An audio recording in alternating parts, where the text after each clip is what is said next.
방금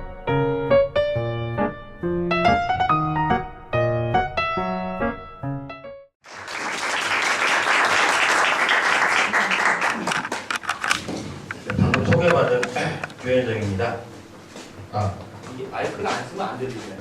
이 대신에 마이크 쓰는 게 나은가요? 네. 안 쓰셨으니까. 이 마이크를 안쪽으로 돼가지고 이게 손이 이제 이렇게 못해서 제가 제목 원래 오늘 이제 그 주제가 원래 이제 그 재벌의 상속이었는데 제가 좀 하나 더 달았습니다. 불공정과 혁신. 그래서 이제 불공정은 공정하지 않다라는 건 이제 엄폐하다. 그것과 이제 혁신은 많이 쓰는 말이죠. 그래서 이노베이션.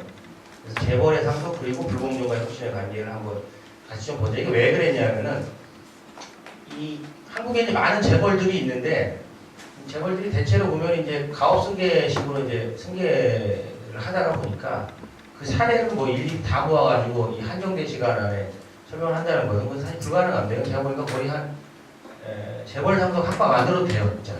한 2년 정도 해가지고 석사 학위를 좀 될 정도로 내용이 굉장히 방대하고 학문적인 깊이가 있더라고요. 그래서 그런 것은 안 된다. 그러면 이제 그래도 경실련 제일 뜻깊은 강의를 준비를 했는데 뭔가 이거를 들었을 때 좀 다른 강의에 비교하고 좀 차이점이 있어야 되는 거 아니냐, 차별점. 여기 와서 뭐라고 하나 듣고 갔다. 그래서 제가 하나 좀 더 붙여봤습니다. 그래서 목차 같은 거 좀 과감하게 생각을 하고 재벌이 이제 그 상속 이전에 재벌이라고 하는 게 영어로 번역을 하면은 그게 CHAE 이렇게 번역을 해요. 그러니까 영어 단어가 없는 겁니다. 재벌이라고 하는 단어가. 여기는 없기 때문에 그냥 한국말로 재벌을 영어로 음가식으로 해가지고 이렇게 이제 표현을 하거든요. 처음에 제가 공부할 때 무슨 외국 논문을 봤는데 그렇게 나오는 거예요. 그래서 이거 읽으니까 체벌 이렇게 돼요. 체벌. 이게 뭐하는 친구지? 이게 재벌이에요. 이야, 대단하다. 사전에 없는 단어. 그래서 그 재벌 이게 파워포인트인가요? PDF인가요? 네. 제가 이렇게 안 했는데 그냥 하겠습니다. 예. 글자가 좀 다른 것 같아요. 흐릿한 것 같아서. 그래서 상속 이전에 그러면은 재벌의 개념이 이제 회사가 여러 개잖아요. 예를 들어서 뭐 문어발식, 뭐 선단식 그렇게 얘기를 하는데 그 여러 개 회사를 이제 지배하는 방식이 있거든요. 지배하는 방식이 있는데 그 대표적인 게 이제 순환출자하고 지주회사입니다. 그러니까 순환출자 방식과 지주회사 방식을 이용해갖고 여러 개의 기업 집단을 지배하는 거죠. 그래서 그 지배의 정점에 있는 어떤 그 소수의 사람들, 그러면 이제 가족들이겠죠. 그런 사람들 우리가 재벌이라고 부르고 그 옆에 있는 사람들은 우리가 뭐 가신그룹이다 이렇게 부르기도 하는데 들어오시면 굉장히 익숙한 분들도 많겠죠. 근데 이 순환출자라고 하는 건 논리가 이런 거예요. 그러니까 이건 제가 인터넷에 이제 써있는 내용을 그대로 그림으로 그냥 제가 바꾼 것 뿐인데요. 내가 A라는 회사의 대주주예요. 그러면 내 거거든요. 내 거라고 생각하는 거죠. 근데 이 A라는 회사가 B에 출자를 하고 대주주가 됐어요. 그럼 B는 A 거예요. 근데 이 B가 또 C에다가 대규모 출자를 해서 대주주가 된대요. 그럼 C는 B 거죠. 그러니까 A, B, C 다 내 거예요. 그러니까 이게 이제 쉽게 말하면은 순환출자의 그냥 기본적인 형태인데 이게 완벽한 형태의 순환출자는 아니라는 겁니다. 그러니까 이렇게 순환출자를 하게 되면 어떤 일이 생기냐면은 요거는 이제 그 한국개발연구원의 2009년도 자료 제가 가져온 건데 간단한 산수가 나오긴 하지만 전혀 어렵지 않습니다. 그래서 해보시면은 여기 이제 갑이라는 회사가 있는데 요즘 재벌의 갑질도 나빙한다는데 또 갑입니다. 근데 이 회사가 유상증자라고 하는 것은 회사의 이제 자본금을 키우기 위해 가지고 돈을 더 집어넣는 거죠. 회사에 기본적으로 설립이 되려면 기초 자본이 있어야 되는데 요새는 뭐 거의 바뀌어가지고 뭐 한 3천만 원, 1천만 원만 있어도 주식회사를 세울 수 있다 그러더라고요. 근데 제가 그 2000년대 초반에 한참 비즈니스 하고 그럴 때는 5천만 원을 넣었어야 됐어요. 근데 기본 자본금이 있는데 자본을 막 증자를 하죠. 여러 가지 이유로. 투자도 해야 되고 뭐도 해야 되고 그래서 증자를 하는데 이 갑이라는 회사가 원래 자본금이 100억 원이었던 거예요. 100억 원인데 이게 유상증자를 하기 이전에 100억 원이에요. 그러니까 증자에는 유상증자와 무상증자가 있는데 무상증자는 돈을 넣지 않고 그냥 증자를 하는 거고 무상증자는 실제로 어디서 돈을 가져와서 증자를 하는 겁니다. 자본을 증식시킨다. 그런 의미에서 증자거든요. 그래갖고 유상증자를 해야 되니까 어떻게 했느냐. 소액주주들한테 유상증자 주식을 발행하면서 90억 원을 가져왔어요. 그러면 이 회사의 자본금이 190억이 되겠죠. 그죠? 근데 이 회사는 유상증자를 하기 전에 회사 가구의 지배주주, 여기 이제 뭐 오너라든가 우리 흔히 말하는 오너라든가 뭐 지배주주 누가 있었겠죠. 지배주주 홍길동이라는 사람이 이 회사 전체의 50% 지분을 갖고 있으니까 거의 지배주주라고 할 수 있죠. 그러면은 자본금이 100억 원인 시절에 이 사람이 지분을 50% 갖고 있었으니까 이 사람은 50억 원의 자본을 갖고 있는 거지 않습니까? 그죠? 50억 원을 갖고 있었으니까 50%가 되는 거예요. 근데 90억 원을 증자를 하면은 이 회사 자본금이 190억이 될 거 아닙니까? 190억인데 이 대주주가 가지고 있는 돈은 여전히 50억이죠. 그럼 이 사람의 지배주주 지분이 26%로 줍니다. 50을 190으로 나누면 딱 26이 나와요. 응? 그랬는데 그래갖고 그렇게 받은 90억을 갖다가 회사 1번 회사에 유상증자 주식 90억 원 취득한 걸 그대로 집어넣어요. 그럼 이 회사에서 이 회사가 190억이 되는 거죠. 이 회사도 그러면요. 190억이 됐는데 그 중에 90억 원을 갑이 집어넣었어요. 갑이. 그러니까 갑은 이 회사의 지분의 47%를 갖게 되는 거죠. 90을 190으로 나누면 47이 나옵니다. 똑같은 방식으로 도는 거예요. 회사 2까지. 똑같은 방식으로 돌죠. 이렇게 되는 거예요. 이게 이제 순환 숫자를 갖고 피라미드식으로 회사를 지배를 하는 거죠. 그러니까 이 회사 내 거야. 이거 투자해서 내 거. 그런데 여기 이제 어떤 문제가 생깁니까? 50%였는데 소액주주한테 90억 받아갖고 유상증자니까 26%로 지분이 거의 절반으로 줄었다는 거 아니에요? 주식회사는 어차피 이제 최고의 순간에 가면 주총을 해서 이제 표대결을 해야 되는데 이게 되면 이제 불안감을 좀 느끼지 않겠습니까, 이 사람들이? 그런 거 느껴요. 그래서 완벽한 형태의 순환 출자는 환상형 순환 출자라고 얘기를 하는데 사실은 여기 표현은 조금 어폐가 있는 표현이에요. 왜냐하면은 이미 여기 환자가 들어가 있는 환이 또 나와요. 그래서 정확한 용어 개념을 주장하는 분들은 굳이 이런 거 쓸 거 없이 이거 자체를 순환 출자라고 불러야 한다. 이렇게 보는 경우도 있는데 통상 그러면 이제 이렇게 많이 쓰기 때문에 제가 그냥 가져온 겁니다. 그래서 이 자료는 이 뉴스에 나와 있는 2012년도 기준을 놓고 봤을 때 국내 뭐 삼성, 현대중공업, 대한항공 굉장히 다 한진, 현대중공업, 현대그룹, 기아차그룹, 그다음에 삼성그룹 다 굴지의 기업들이죠. 한두 개가 있는 게 아니죠. 여기 보면 이게 전부 다 순환출자 유형이에요. 예를 들어 뭐 이 부회장이 에버랜드 이렇게 갖고 있어요. 2011년도 기준인데 지금 에버랜드 없어졌죠. 지금 에버랜드 없어져갖고 제일모직을 분할해갖고 에버랜드하고 합병하면서 제일모직 만들었다가 작년에 가지고 제일모직을 삼성물산하고 합병을 시키면서 이제 그때 국민연금이 이제 갖고 이제 살해난 거죠. 그래서 에버랜드가 삼성생명의 19.3%의 지분을 가지고 있고 삼성생명은 전자의 이만큼, 전자는 카드의 이만큼, 카드는 다시 이만큼. 다 이렇게 돌아가는 구조입니다. 여기서는 이 숫자를 가지고 계산하실 필요는 없고 이거하고 차이가 뭐냐면은 요렇게 내려왔다가 여기서부터 출발했고 이렇게 한 바퀴 돈 다음에 앞에 있는 거하고 차이가 이게 있다는 거죠. 이게 요 부분이 있다는 거죠. 그죠? 이렇게 내려가고 쭉 돌다가 다시 여기 돌아가요. 돌아가거든요. 이게 이제 환상형이라는 거예요. 이걸 그림을 펴면 이렇게 됩니다. 이걸 계산해 보면 이게 어떻게 되냐면은 여기서부터 출발했고 여기까지 똑같아요. 똑같으니까 100억짜리 회사를 190억 만들었는데 나는 자본이 50억밖에 없으니까 나 26% 되는 거예요. 그거 맞아요. 맞거든요. 근데 이 회사가 여기다 90억을 내려보내니까 회사 일의 지분을 47을 갖게 되는 거죠. 그러니까 사실상 회사 일의 의사결정을 갑이 굉장히 영향을 거의 미칠 수가 있죠. 회사 1은 회사 2에게 미치고 2는 3에게, 5에게 미칩니다. 근데 회사 5가 여기 중간에 또 뭐 4도 있고 그런 거예요. 그러니까 1, 2, 3, 4, 5가 있는데 그냥 뭐 다 똑같은 논리니까 빼고 그러면 여기서 왔던 90억이 캐시인 들어갔던 캐시가 이렇게 흘러가니 여기 갈 거 아닙니까? 근데 이걸 갖고 어떻게 하느냐? 소액주주들한테 다시 90억 원을 주고 소액주주들의 주식을 90억 원어치 사는 거예요. 그러면은 이 회사에서 90억이 일리 들어가겠죠. 들어갈 거 아닙니까? 그러니까 이 회사도 회사 갑의 지분을 47%를 갖게 되겠죠. 그럼 봐보세요. 나는 26%로 줄었지만은 이 지분까지 고려해서 나중에 시간 있으면 계산해보죠. 다시 계산해보면은 나의 지분 비율은 사실상 내가 마음대로 할 수 있는 지분 비율이 50%가 되는 겁니다. 바뀐 게 없어요. 바뀐 게. 아까 앞에는 이거는 순수하게 준 거예요. 줄고 끝났는데 이것은 줄지 않더라. 이게 이제 환상형이죠. 한 바퀴 도는 겁니다. 그런데 여기서 문제가 뭐냐면은 환상형으로 뭐 돌 때 생각해봐야 되는 게 이 90억 원의 시체예요. 사실 이 90억 원은 여기서 나와가지고 다시 일이 돌아갔어요. 그죠? 나와서 돌아가지 않습니까? 옛날에 그 타짜라고 영화 보면은 한참 도박하고 있으면 돈 없으면은 돌리기 하잖아요. 가방 딱 넣어주면은 또 잃어요. 그럼 뒤로 돌려고 또 돌아가요, 그 사람한테.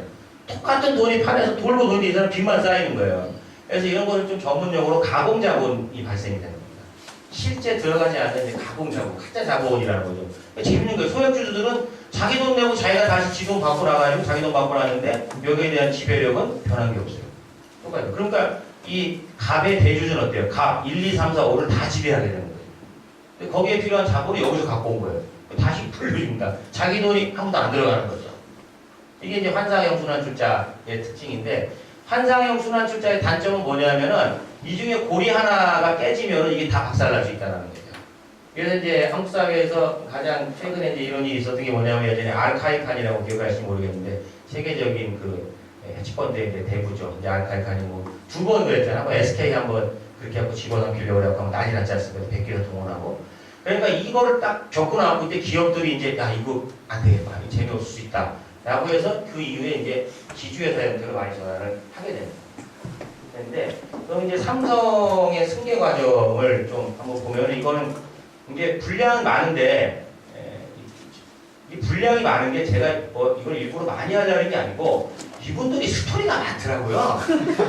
이분들이 내가 보니까 아주 다이나믹한 분들이고 제가 집에 TV가 없어요. TV가 없는데 이건 뭐 우리가 그동안 봐왔던 어떤 영화 완전히 뭐 이건 뭐랄까 그냥 완전 스펙타클하고 뭐 대하드라마면 대하드라마 대단한 거의 뭐 이런 스토리는 제가 볼 때 한 300년 지나면은 이 드라마의 단골 소재가 될 수 있습니다.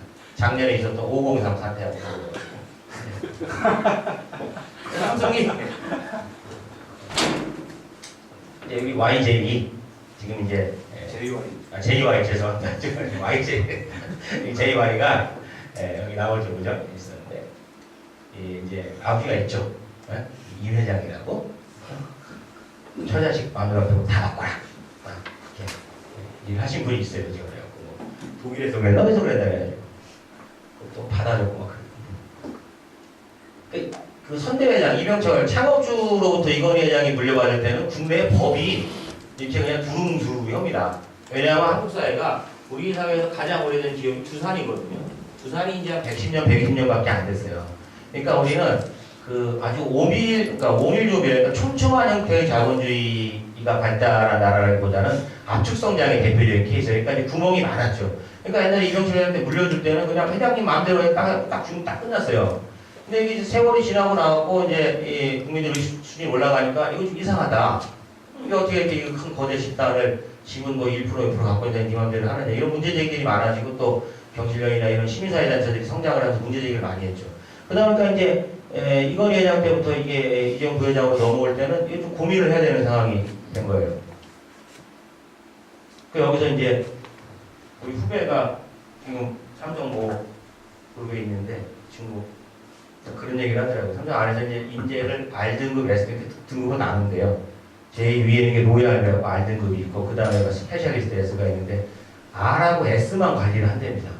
자기가 S라고 겁내 잘난 척 하더라고요. 술을 엄청 먹어버렸어요. S다, R이다. R하고 S만 관리를 한대요. 야, R, S.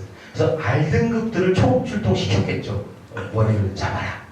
그러니까 자본의 힘이 놀랍다. 그래갖고 크게 세 가지만 정리를 해보겠습니다. 그러니까 지금 쫙 승계를 하는 과정에 요새 애들 말로 하게 되면 이제 우리가 요새 젊은 친구들이 그런 얘기 병크 터졌다 이런 얘기 하거든요.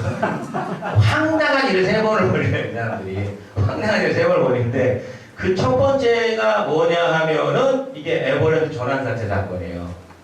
이게 어떻게 된 거냐? 재밌습니다.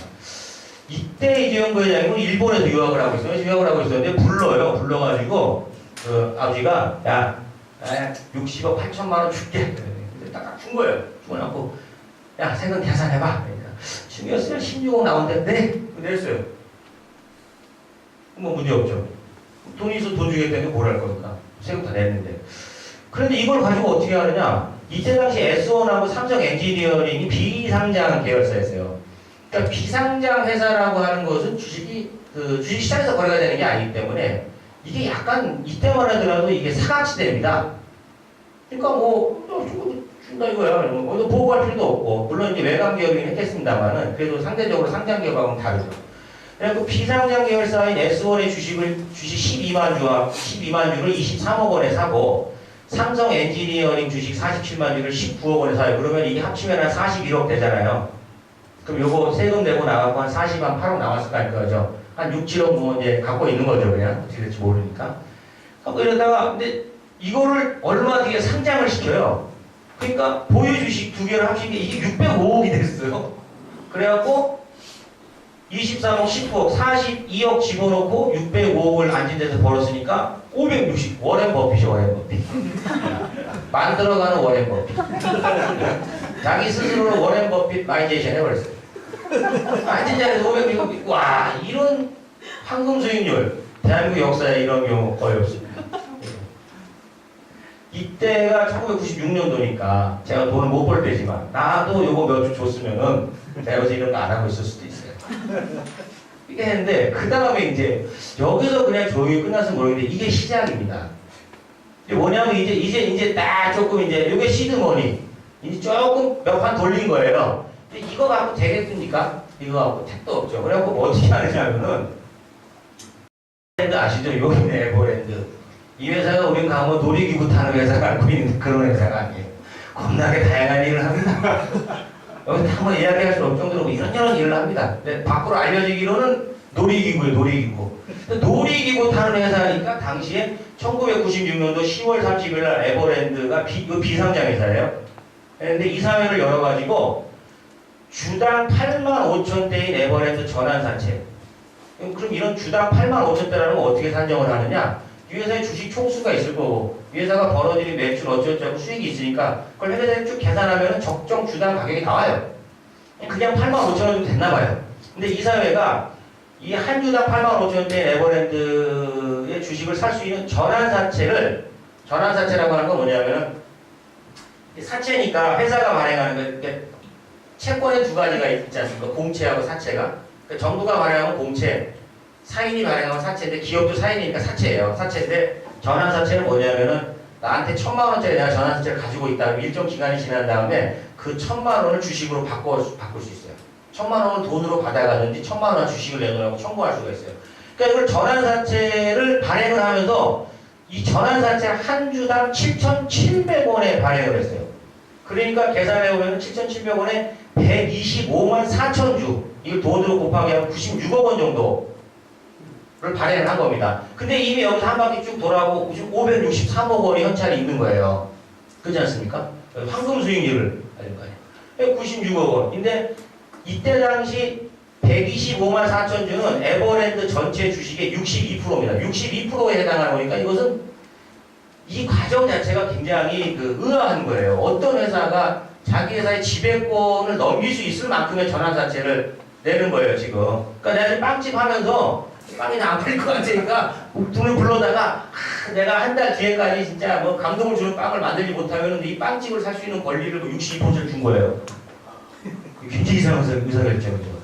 근데 이제 더 재미난 일이 일어나는 거죠. 60%를 딱 냈더니 전환사채를 우선적으로 살 수 있었던 이 회장, 그리고 에버랜드의 주주였던 삼성전자, 제일모직, 중앙일보, 삼성물산, 기타 등등 법인들이 주주 배정을 다 포기합니다.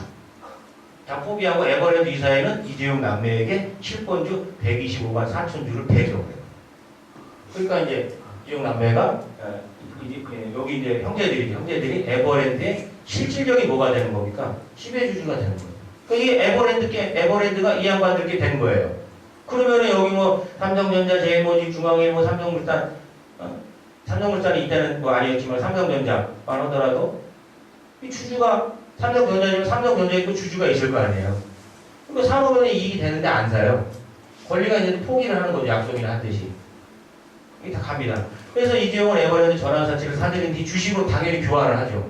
표현을 해가지고 에버랜드 최대 주주가 되는 겁니다.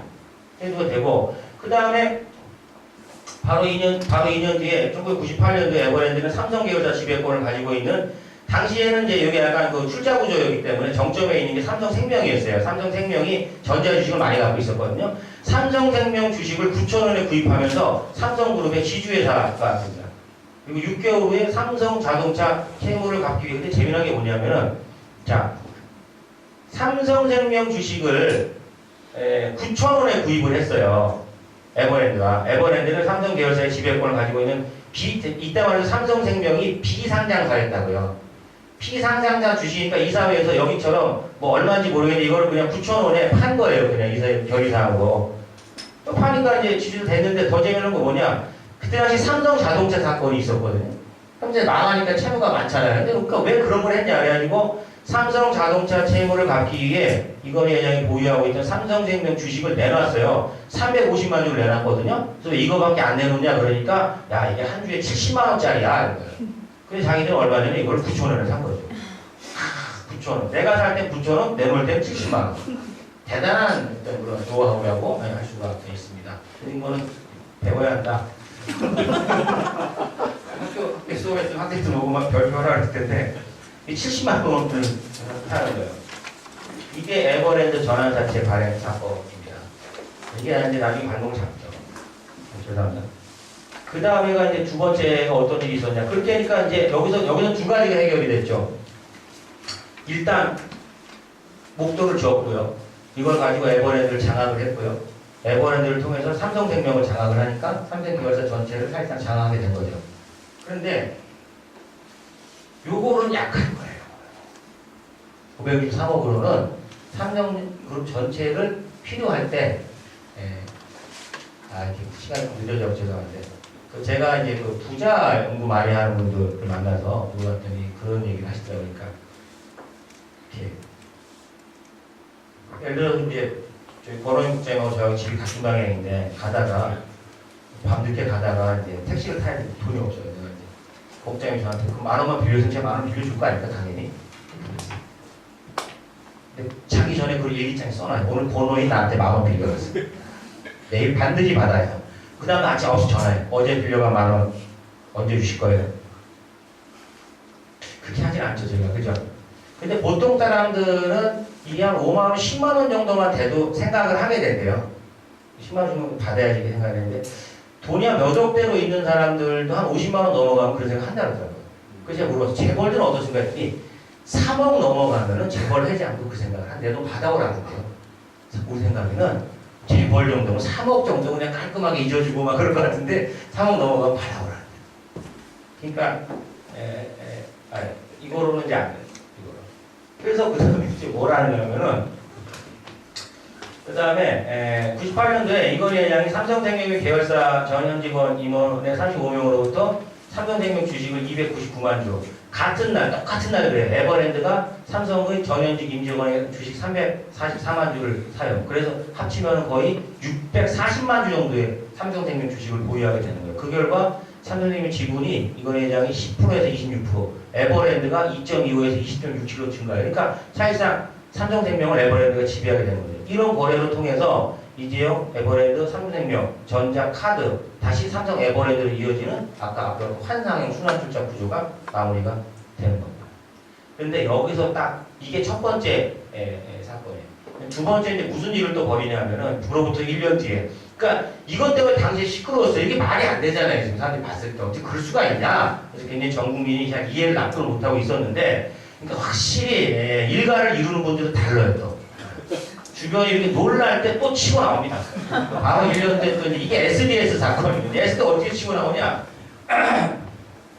SDS는 제가 그 개인적으로 좀 일도 같이 해보고 좀 아는 회사예요. 괜찮은 사람들도 많았고 회사 단단하고 괜찮았어요. 그러니까 우리나라의 그 시스템 인테그레이션 사업자가 3대 메이저가 있는데 그게 SDS하고 그다음에 LG CMS하고 SK CNC거든요. 이 세 개 회사가 제일 근데 국내 SI 시장이 연간 한 12조 정도 됐었어요. 2008, 9년도 봐도. 그러니까 국내 교육 시장 규모가 맞먹어요. 굉장히 큰 규모였으니까 이 될만한 사업을 하고 있던 회사였고 굉장히 뭐 이 소프트웨어들도 엔지니어들도 많이 키우고 하여튼 그랬는데 이게 비상경 회사였거든요.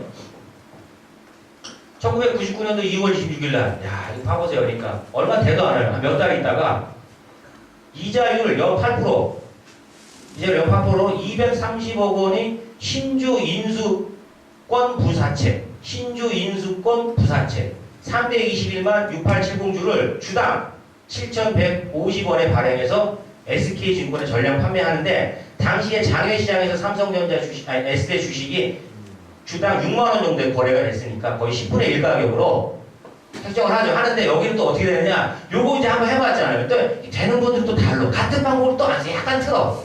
그래서 이때는 또 이제 SK증권을 불러요.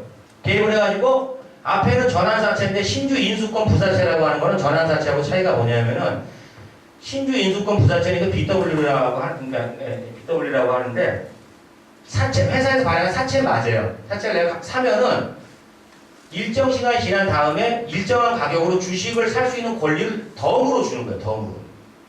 그래서 내가 이제 일정한 시간에 그럼 내가 1,000원씩 살 수가 있는 권리가 발행할 수 있다 그러면은 사고 싶으면 내 돈 1억을 따로 내고 사는 거예요. 그럼 나의 채권은 그대로 남는 거예요. BW는 내가 그러니까 전환사채는 전환사채를 시비죠. 행사하는 순간 나는 채권자로서의 지위는 소멸돼요. 그러나 신주 인수권 부사채는 채권자의 지위가 유지되면서 내가 여분의 돈만 있다면 주주가 될 수도 있어요. 그래서 이거를 참 발행을 해보고 누구한테 파느냐? SK증권에 전량 판매를 해버려요. 참고로 그러니까 신주 인수권 부사채는 전환사채보다 금리가 낮겠죠. 또 다른 추가 옵션이 있으니까 이런 차이가 있습니다. 그 회사 입장에서는 더 싼 금리로 자금을 조달할 수 있다는 장점이 있긴 있어요.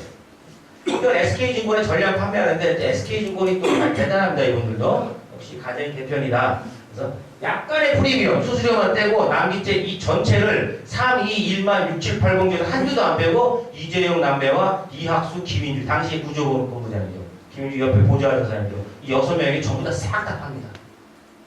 곧바로 신주 인수권을 행사해서 곧바로 중요한 거죠. 눈치 안 보는 거죠. 바로 행사해가지고 SDS 개입주에 등록을 하는데 이 SDS가 2014년도에 상장하거든요. 지금도 상장에 상장했는데 공모 가격이 한 주당 19만 원이었어요. 그러니까 이 6사람 합친 주식이 2조 8천억 원이죠. 이게 어떻게 되는 겁니까? 계산도 안 돼요. 그러니까. 7,110원에 사가지고 19만 원에 판 거예요. 이거는 거의 10배면은 7만 원, 거의 20배고, 이거는 이제 학습 효과를 통해가지고 확실히 업그레이드가 된 거죠. 이제. 이거는 더 크게 한번 치자. 공모, 종가 기준으로 2조 8천억이 됩니다. 이게 의미하는 바가 의미가 큽니다. 왜 그렇습니까? 확실한 실탄을 가졌잖아요, 이제. 2조 8천억이라는 실탄을 가졌어요. 563억하고 2조 8천 느낌 다르지 않습니까? 그죠? 그렇지 않습니까? 누가 나한테 와서 568억 가질 거예요, 2조 8천억 가질 거예요. 저 같으면 568억 가질 때 겁나가지고.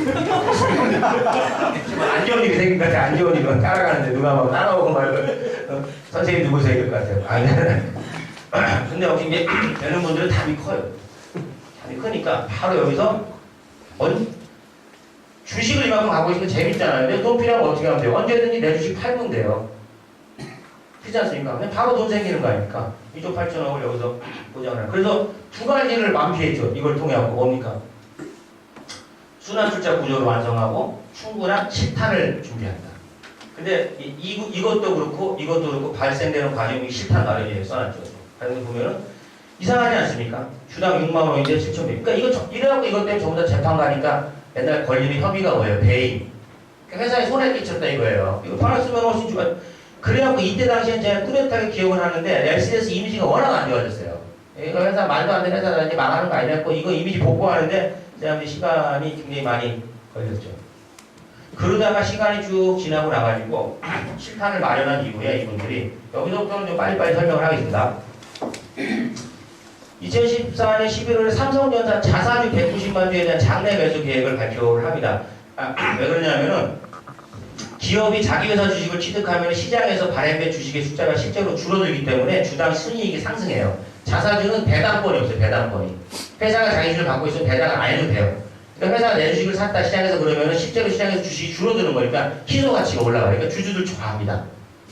그리고 2011년 그리고 12월에 제일모직을 또 상장을 시켜버려요. 그래가지고 이재용 부회장 등 3남매가 제일모직 상장으로 얻은 평가 차익이 또 5조 8천억이에요. 돈을 부르는 거죠.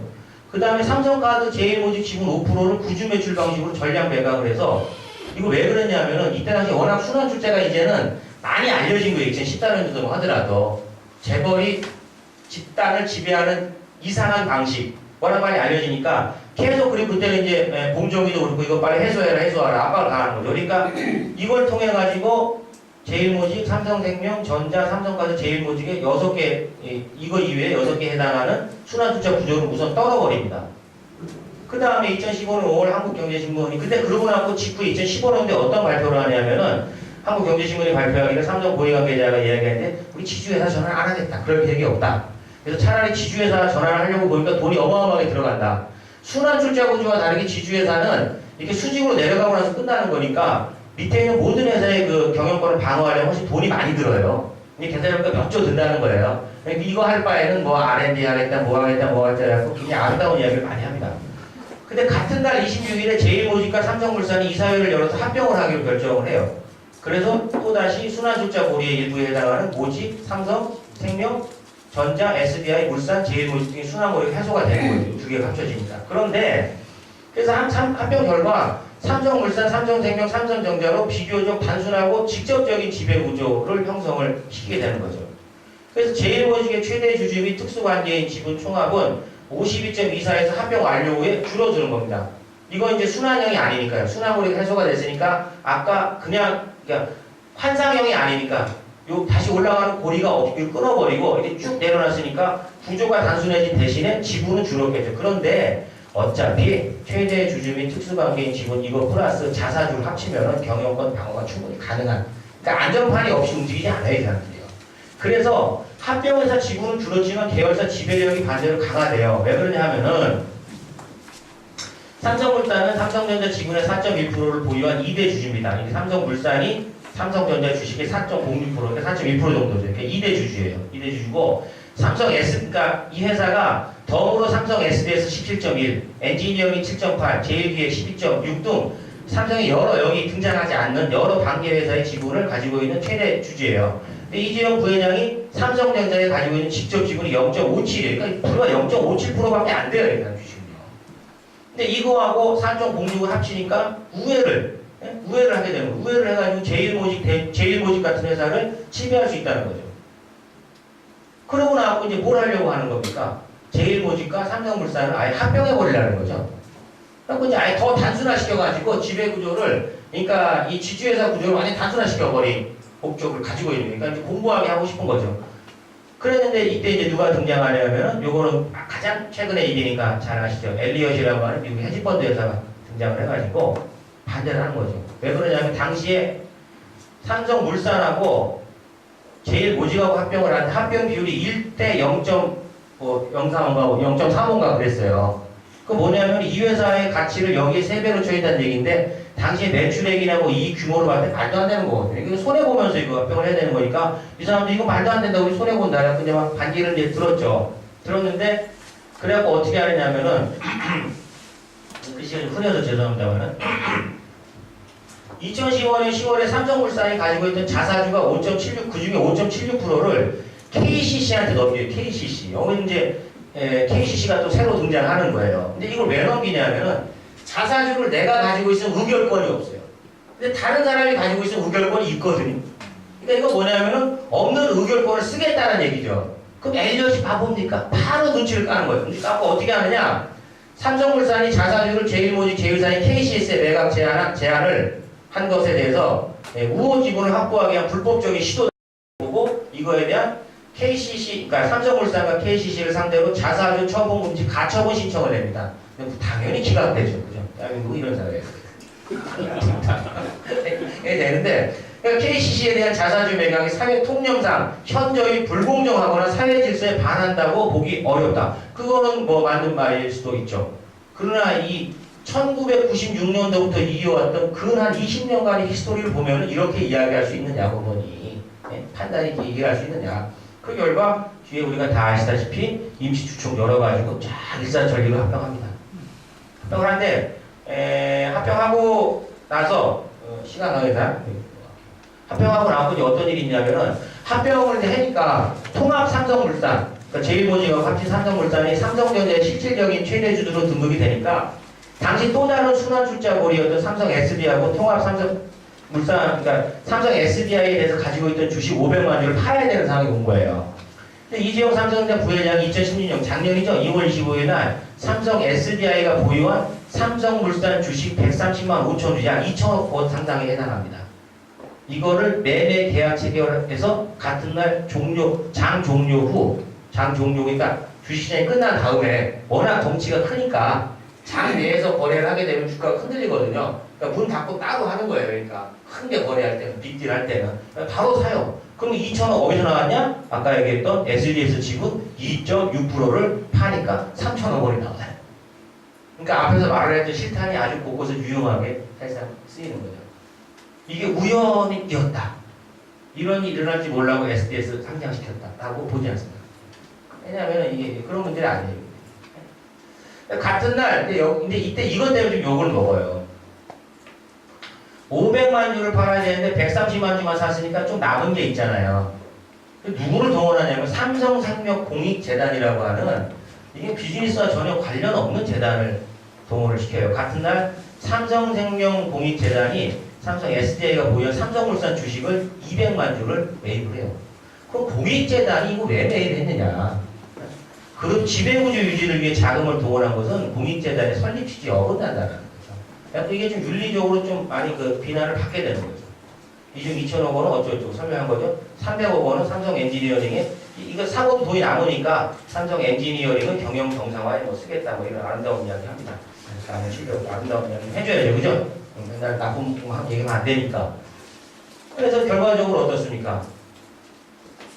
수직 계열화된 지주회사 구조를 거의 어느 정도 완성하고 순환출자에 욕먹을 만한 고리들 다 끊어냈어요.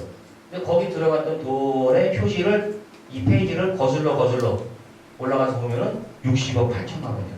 60억 8천만 원.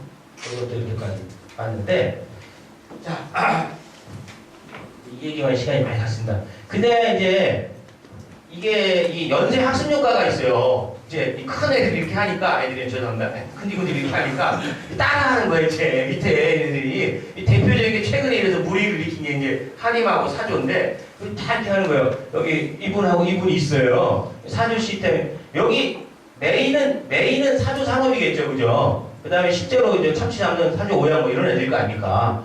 쭉 부자관계죠. 당연히 부자관계죠, 그죠? 부자관계가 아니면 안 되죠, 그죠? 이렇게 나와가지고 이렇게 내려보내갖고 이렇게 집어를 하고 이렇게 지배를 해요. 이렇게 가고 있고. 완전히 이렇게 계열을 해버린 거죠. 여기 돈이 들어갔겠죠. 자, 어떻게 되느냐. 주진우 회장이 사조산업 지분 75만 주를 사조 시스템에 매각을 하고 사조 인터내셔널과 합병을 합니다. 그래서 사조산업 지분 33만 9천 주를 확보해서 사조산업이 2014년, 17년도 3년간 지배구조가 이렇게 바뀌어요. 이렇게 바뀌어요. 이걸 여기다 매달 팔고 이걸 또 따로 인수해갖고 이 아래 벽돌 빼갖고 윗 벽돌을 막는 거예요. 자, 근데 여기서 이야기하고 싶은 거는 이게 아닙니다. 그거는 뭐 그냥 삼성을 따라했다 뭐 이런 거는 뭐 할인도 그랬잖아요. 할인도 보면은요. 다 물려줄 때 이쪽은 되는데. 근데 재미난 게 뭐냐면 이거예요. 이가 가지고 있는 사조 시스템즈라고 하는 회사는 굉장히 정체가 불분명한 회사예요. 이건 뭐 어디 뭐 대서양 가고 참치 잡는 회사가 아닙니다. 그죠? 뭐 참치캔 만드는 그런 회사도 아니에요. 이거 뭐 사업 목적이 굉장히 다양해요. 뭐 부동산부터 해갖고 온갖 걸 다 해요. 그런데 사조 시스템즈의 매출액이 보면은요, 2011년부터 2016년 사이에 66억에서 318억까지 올라가요. 굉장히 가파르게 올라간다는 걸 알 수가 있는데, 그 중에 내부 거래의 비중이 44억에서 237억이니까 74.5%. 지금 무슨 얘기냐? 100원의 돈을 벌었으면 그 중에 74원은 여기서 나온다는 거예요. 여기서. 자기네끼리. 그래서 이런 것을 캡티브 마켓이라고 합니다. 의존적 시장을 형성해요. 의존적 시장. 기업 내의 의존적 시장. 여기 다시 한번 정리하는 보이네요. 사조그룹의 핵심 매출은 7천억 원의 매출을 올리는 사조산업인데 사조산업의 최대 주주는 오노일가가 아니라 사조시스템즈라는 계열사예요. 근데 사조시스템즈는 부동산 임대업, 용역, 경비, 전산 등을 하는 비상장 회사예요. 그리고 대부분 이 매출을 어디로부터 일으키느냐? 계열사를 대상으로 일으켜요. 그래서 의존적인 시장을 갖고 있다는 이런 걸 캡티브 마켓이라고 해요. 그러니까 사조 시스템의 대주주는 장남 주지용 사조 해표 상무, 그 다음에 주진우 사조산업 회장. 지배구조는 이렇게 되는 거예요. 지금만 봤을 때 이미 3세 승계가 완료된 상태랍니다. 이것은 한겨레 신문 보도기사입니다. 이런 식으로. 자, 그러면 여기서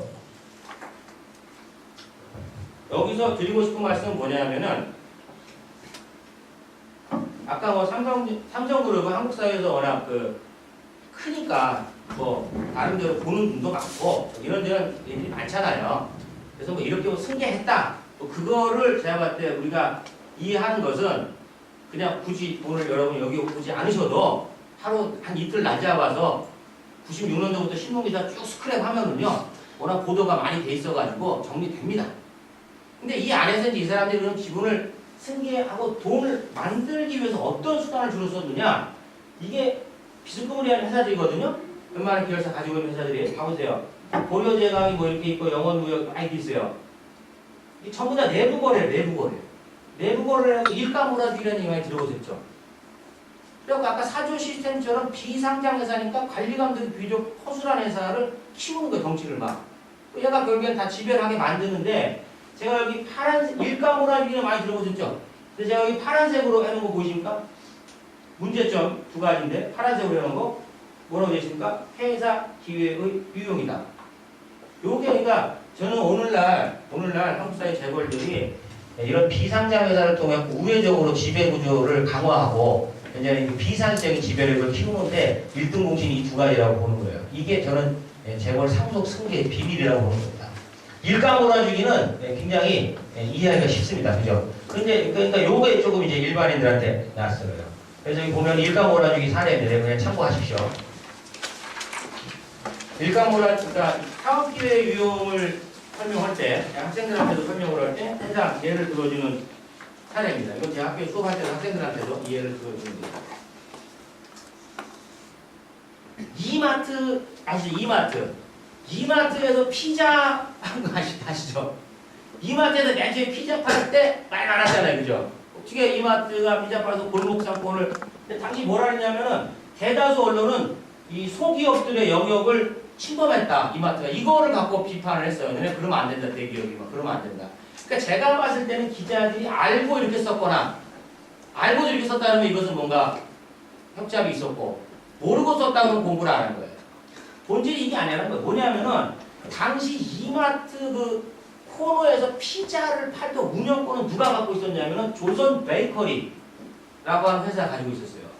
이 조선 베이커리라는 회사는 2005년도에 신세계 관계사인 조선호텔에서 물적 분할을 한 회사예요. 그러니까 물적 자산을 가지고 나온 회사인데 이 회사는 정용진 부회장의 동생인 정유경 씨가 지분 45%를 소유한 사실상 개인 회사, 개인 회사.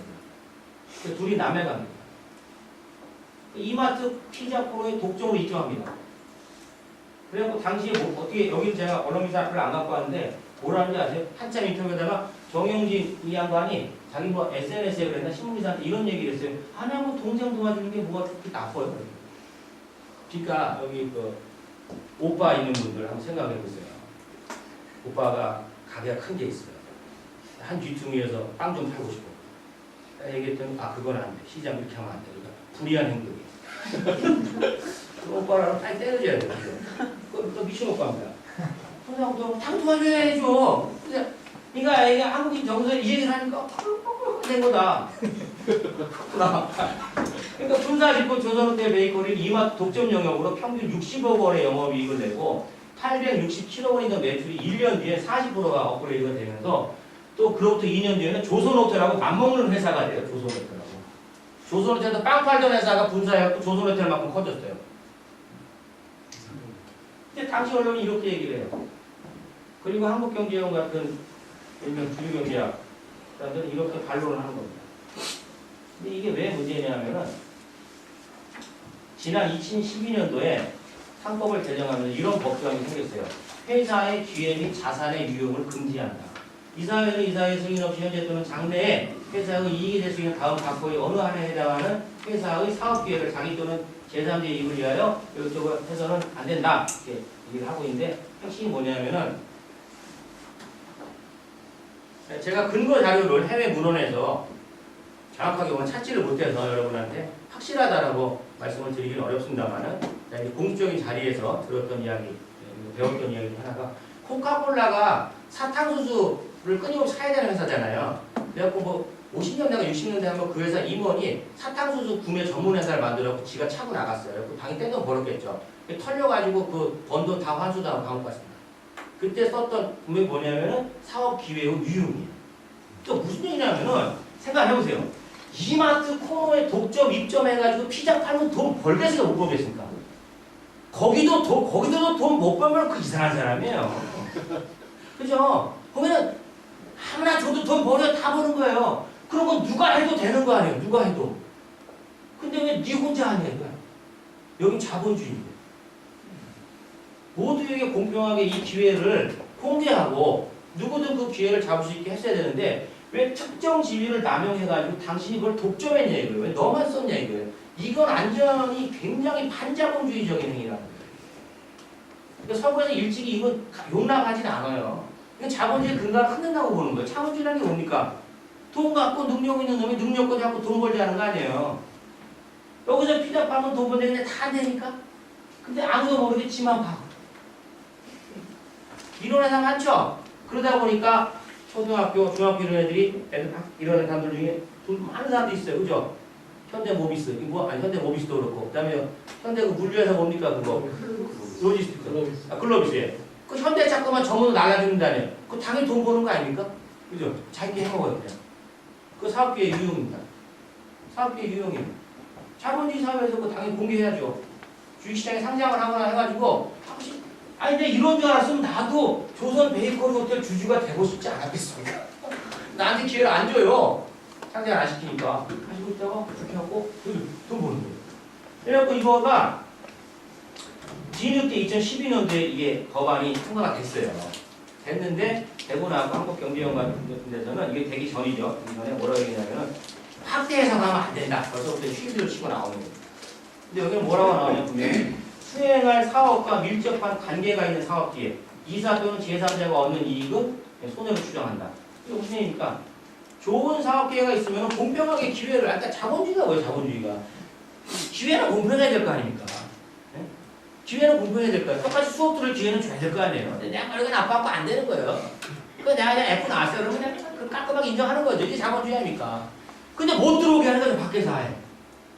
못 들어오게 할 분들은 당신이 어디일지 안 알려줘. 자기 혼자 들어. 자기 혼자 부자 돼. 이게 사업계의 유형이에요. 그러니까 그런 얘기 아시죠? 돈 있으면 돈 벌기 쉽다니까요. 그러니까 우리 오빠 마트 큰 거 한단 말이야. 나도 가서 하나. 왜? 나는 돈 벌기 쉬워. 그죠? 왜 나는 안 시켜준다고.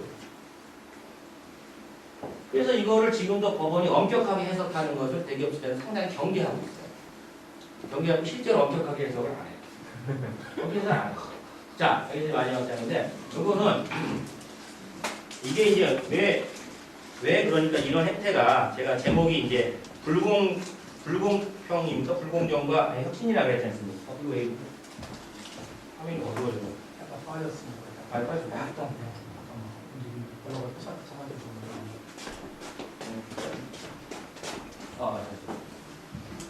자, 이게 마지막 장입니다. 마지막 장 혹시 뭐 가해가 지루하셨을까봐 우리가 한기하야 하는데 영어로 써봤습니다. 아무 의미 없습니다. 이거는 이제 마이클 포터라고 하는 사람이 있어요. 하버드 비즈니스 스쿨의 경영전략 세계적인 대가인데 이 사람이 제시한 국가 경쟁력 이론 중에 포터의 다이아몬드 이론이라는 게 있어요. 그래서 이제 포터의 4가지 요소가 굉장히 국가 경쟁력이 중요한 요인이고 이 2가지가 기회와 그다음에 시장에서 기회를 만들어내고 여기서 정부의 역할이 있다고 얘기를 하는데 보시면 알겠지만 나머지 다 선이 이렇게 얇잖아요. 얇은 선은 다 잊어버리시고 이 선이 이제 굵지 않습니까? 그 정부의 역할이 뭐냐면은 이 굵은 역할 중에 하나가 이 라이벌리가 뭐냐면은 경쟁 구도거든요. 그러니까 마이클 포터는 쉽게 말하면 자본주의의 첨단을 걷는 경영학자예요. 자본주의의 첨단을 걷는. 그 사람 전 세계 굉장히 유명한 기업들이랑 컨설팅 많이 했고 대단한 사람입니다. 미술스쿨 교수인데 출퇴근할 때 헬기로 해요. 헬기. 돈이 워낙 많아서 다다다다다다 타고 갖고 하버드 미술스쿨이 헬기 탁 내리고 딱 수업하고 또 한번 컨설팅 할 때마다 몇천억씩 받아요. 몇천억씩. 그러니까 이런 완전 자본주의를 대표하는 사람이 이런 얘기를 했어요. 이게 무슨 얘기냐면은 어떤 국가가 경쟁력이 있으려면 먼저 예, 국가의 생산 요소가 좋아야 된다. 자원도 많아야 되고 우수한 인재도 많고 그렇다고 하는 거 아니에요. 오케이, 알았어요. 그 다음에 소비자들이 좀 까다로울 필요가 있다. 그러니까 주는 거 주는 대로 소비하는 사람이 있으면 기업이 혁신을 안 한다. 그러니까 소피스케이티드 커스터머가 필요하다. 그러니까 좀 까칠한 소리 이런 사람들 필요하다. 그래 뭔가 기업이 대응하려고 노력할 거 아니냐. 예, 맞는 말이죠. 그 다음에 관련 산업들을 가급적 모아놔라. 그래야지 혁신이 일어난다. 이건 좀 얘기가 긴 얘기인데 주제가 아니니까 빼겠습니다. 이것도 맞는 말입니다. 네 번째 뭐냐면은 기업의 전략과 구조가 중요하고 그 다음에 무엇보다 중요한 게 뭐냐? 경쟁이 중요하다는 거예요. 경쟁. 그런데 여기에 이 부분을 담당해 줘야 하는 게 정부라는 거죠. 그러니까 기울어진 운동장 아시나요? 기울어진 운동장. 그죠? 운동장이 있는데 이게 골대란 말입니다. 골대. 골대 크기도 같고 하프라인까지의 길이도 같고 공은 둥근데 이게 기울어졌어요. 여기는 무조건 유리할 거 아니야. 무조건 유리할 거 아닌가? 시지푸스의 신화 되는 거죠. 신나게 올라갈 때 땅찬 잘 들어가야 돼요. 그죠? 어디다 놨다 끝난단 말이에요. 그러니까 기본적으로 그러면 경쟁이 있는 구도가 되겠습니까? 없는 구도가 되겠습니까? 굉장히 없는 구도죠. 그럼 위에 있는 놈이 늘 이길 거 아니에요. 그런데 포터가 얘기한 건 뭐냐면은 이게 기업의 성장이 도메스틱 마켓에서 끝난다 그러면은 상관없다. 근데 오늘날 그렇게 되게 두냐 이거예요. 글로벌라이제이션이라고 하는 게. 특히 대한민국 어떻습니까? 경제 때문에 끊임없이 FTA를 확대해야 되고 기업들이 해외시장 진출을 추구해야 되는 만큼 외국 기업의 국내 시장 진출도 막을 수 없지 않습니까? 무한 경쟁 시대가 되는데 맨날 기울어진 운동장 위에서 축구하던 친구가 이제 해외에 나가면 우리 동네가 아니잖아. 운동장이 평평인단 말이죠? 여기 축구하면 어떻게 되겠어요? 얘네들한테는 전략이 있을 수도 없고 작전이 있을 수도 없고 백전백탄. 그래서 처음부터 경쟁 구도를 확실하게 만들어주라고 얘기를 하거든요. 정부가 이 책임을 방기하게 되면 망한다는 거죠. 사업기회 유용이라는 게 뭐겠습니까? 이게 공평한 경쟁 기회를 만들지 않는 거예요. 애당초에 기울어진 상태로 쭉 가게 방기하는 거죠, 그냥. 그러니까 늘 위에 있는 거예요, 내가. 나는 이길 수밖에 없단 말이에요. 그러니까 우리 집에서나 왕이에요, 우리 집에서나 왕. 그죠? 나가면 바로 이제 바보 되는 거예요. 집에서 엄마 아빠한테 화장실 했다가 밖에 나가 어떻게 뒤지기 맞고 이상하네 이게 통했는데 집에서 그러니까 지금 그렇게 하면 안 되죠. 근데 지금 애가 사고 치면은 무참히 응징을 해줘야 된다. 이렇게 되는구나. 근데 응징을 안 해요. 불공정한 경쟁 구도로 가냐. 그 대표적인 게 뭡니까? 여기 나와 있는 사업기회 유용하고 일감 몰아주기라. 덩치가 작은 기업들, 중소기업들은 이거를 하고 싶어도 할 데가 없어요. 일감을 몰아줄 회사도 없고, 그죠? 그다음에 무슨 사업기회 유용, 뭐 유용할 기회가 어딨어요, 지금. 나가기도 바쁜데. 뭐 유용할 것도 없어요. 있는 건 안 뺏긴다, 이게, 그죠? 이 덩치가 있으면 계속 이렇게, 이거 팔을 키울 거 아닙니까? 그러니까 이게 지난 몇십 년간 한국 사회에서 60년대, 70년대, 특히 80년대를 거치면서 90년대, 그리고 21세기를 거쳤고 근 30년간 지속이 되면서 한국 사회에 기업하는 사람들 속에 이게 뿌리 깊이 이제 각인이 된 겁니다. 아, 우리도 돈이 있다면 저렇게 해야 되는구나. 그러니까 사주가 뭐 얘네가 이상한 걸 한 게 아니에요. 뭐 보고 들은 대로 한 거예요, 그냥. 이런 거는 이제 신선하지도 않아요. 하도 많이 있어가지고 너도냐? 그런 거예요. 근데 그동안 우리가 언론에 주목하지 않았고 시민사회가 보지 않았던 이런 문제들이에요. 그 중에서도 일감 몰아주기 같은 경우는 얘기가 많이 많았어요. 근데 이 문제는 잘 생각해 봐야 됩니다. 비즈니스의 기회를 왜 특수관계에 있는 소수가 독점을 하는가? 왜 그들만 부를 축적할 수 있는 기회를 가져요? 이거 굉장히 불공평한 일입니다. 나도 부자가 되고 나한테 기회를 안 준다. 근데 그걸 어떻게 했냐는 겁니까? 시장에서 공정한 경쟁이 일어나지 않다. 경쟁이 일어나지 않으니까 글로벌 시장에 가면은 안판 깨지기 있습니다. 그러니까 조선호텔 베이커리가 해외에 진출했다는 얘기 들어보시고 없습니다. 왜? 이렇게 아니 그러니까 재미난 게 뭐냐면 여담인데 그래갖고 실제로 2000몇 년도에 이마트 피자 사단 나고 나가고 2006년도 이때쯤이잖아요. 지금 10년 정도 지났잖아요. 지금 누가 이마트 피자 사 먹습니까? 많이 안 사 먹어요. 왜 안 사 먹죠? 맛이 없어요. 맛이 없죠 당연히. 나 혼자 그냥 경쟁자가 어느 정도 하다 보니까 이노베이션 할 필요가 없는 거예요. 결과적으로 장기적으로 봤을 때는 경쟁이 사라진다는 거죠. 그리고 해외에 나가면 누가 알아주냐라는 거예요. 그러니까 그냥 동네 봄이죠. 뭐. 글로벌 도움되는 거죠. 그래서 제가 결론적으로 말씀드리고 싶은 것은 재벌의 상속 과정에서 큰 형태는 이 한상형 순환출자와 지주회사 형태였다. 처음에 한상형이 최근에 지주회사를 많이 넘어오는데 이 과정을 보게 되면 공통점이 뭐냐면 꼭 비상장 회사를 이용해가지고 그 회사를 키운 다음에 집어 삼켰다. 그럼 이 회사를 키우는 방식이 뭐였냐? 이게 사실은 따지고 보면 핵심일 거 아닙니까? 이게 두 가지가 있는데 하나가 일감 몰아주기고 또 하나가 사업기획 유용이었다. 사업기획 유용에 대한 제재는 2012년도에 법안이 만들어서 굉장히 늦게 만들어요. 그리고 집행도 엄격하게 안 해요. 이거 다 때려잡아야 됩니다. 너만 그러다 보니까 제일 마지막 책에 있는 것처럼 공정한 경쟁 구조라는 게 이미 깨졌다 한국 사회에서. 그러니까 이런 사회에서 기업의 혁신을 요구한다고 하는 것은 굉장히 자기 모순적인 거예요. 근데 이렇게 되기까지 정부가 한 게 없다. 자, 오늘 여기서 마치겠습니다.